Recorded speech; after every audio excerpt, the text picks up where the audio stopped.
Paşinyan səksəkədə kritik an yaxınlaşır. Lavrovun səfərinin ardından Ermənistanda çalxalanma.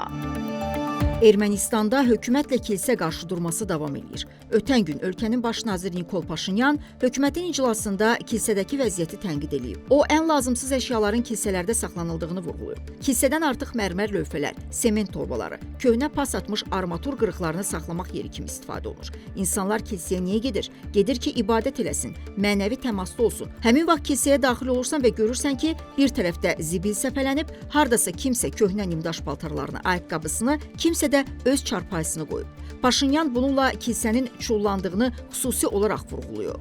O, kilsənin din, ibadətdən başqa hər şeylə məşğul olduğuna sətiraltı işarə eləyərək deyib ki, nə qədər saxtakarlıq eləmək, müqəddəs şeylər haqqında danışmaq və ateist olmaq olar. Kilsənin rəhbərləri və başqa din xadimləri hökumət başçısının açıqlamasına reaksiya verib. Onu bu ittihama görə tənqid ediblər. Bildiriblər ki, Paşinyan və həyat yoldaşı çox güman ki, Ermənistanda dəyərlər sisteminə qarşı mübarizəni davam etdirirlər. Onlar Nikol Paşinyanı şantaj da eləyiblər. Deyiblər ki, Berində Qarabağdakı erməni mənəvi və mədəni irsinin qorunmasına həsr olunmuş beynəlxalq tədbir keçirilir. Həmin qüvvələrin iddiasına əsasən hökumət başçısı bu məsələləri qaldırmaqdansa faktları təhrif eləyir. Paşinyanın xanımı Anna Akopyan kilsədəkiləri və onu dəstəkləyənləri daha doğru adlandırıb. Bugün səhər saatlarında Akopyan sosial şəbəkədə ərinin tərəfini tutub. O, keşişləri qara maska taxan manyaklar adlandıraraq kilsəni manyakların həyatının qaranlıq güşələri kimi təqdim edib.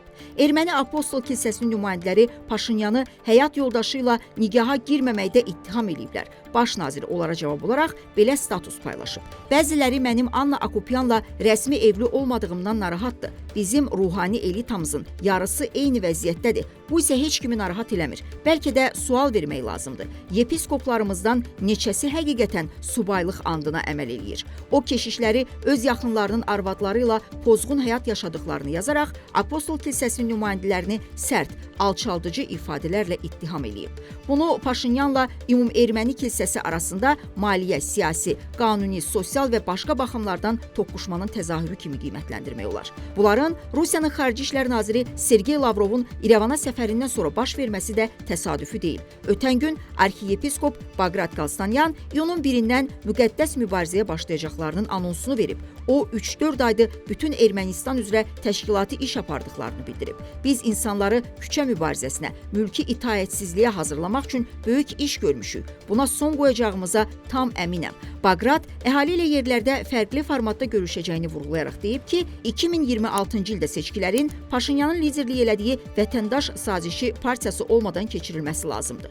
Bagratın timsalında müxalifətdə olan kilsənin yenidən fəallaşması, keçmiş prezident Robert Köçəryana yeni komanda formalaşdırmaq cəhdləri Rusiyanın Ermənistanda rolunun artmasından xəbər verir. Mayın 20-sində Sergey Lavrovun Ermənistana 2 günlük səfərində Moskva ilə İrəvan arasında dırnaqarası anlaşılmazlıqların da dırnaqarası həll edildiyi qənaətinə gəlmək olar. Lavrovun səfərindən əvvəl İrəvanda körpülərdən birində Rusiya prezidenti Vladimir Putinin fotosunun altında qatil yazısı olan nəhəng plakat asılıb. Respublika naminə partiyanın üzvləri hava limanına gedən yolda və Rusiya səfirliyinin binası qarşısında eyni yazılı transparantla dayanıblar. Sosial şəbəkədə də buna bənzər flashmob keçirilib. İndiyədək Ermənistanda Rusiyadan olan qonaq belə qarşılanmamışdı. Ona görə Paşinyan kilsə münasibətlərinin kəskinləşməsini tərəflərin qarşıdurmasının yeni mərhələsi kimi də dəyərləndirmək olar. O da sir deyil ki, ümum-erməni kilsəsi ənənəvi olaraq Rusiyanın Cənubi Qafqazdakı vacib təsir ünsürüdür. Bu din dəllalları Azərbaycan torpaqlarının işğalını təbliğ, təşviq eləyən başlıca ideoloji mərkəz sayılır. Ona görə də Ermənistanda hakimiyyətə gələnlər yaxud gətirilənlər kilsənin də xeyir duasını alırdılar.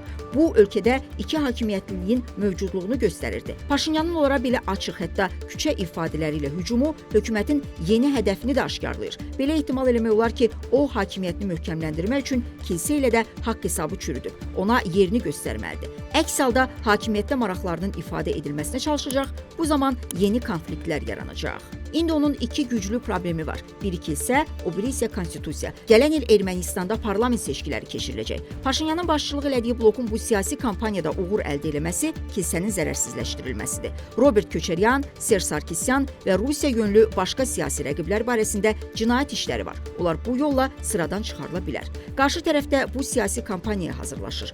Bagrat və onu dəstəkləyən kilsə, keçmiş prezidentlər seçkilərdə deyil, küçə aksiyaları ilə Paşinyanı devirmək istəyirlər. İyunun 1-də onların bu istiqamətdə fəaliyyəti başlayacaq. Baş nazirin Ermənistandakı Apostol kilsəsini Allahsız adlandırması Rusiya yönlü müxalifətə və keşişlərə ağ əlcək atmaqdır. Sədrəddin İsmailov, Leyla Mehdi qızı, Report.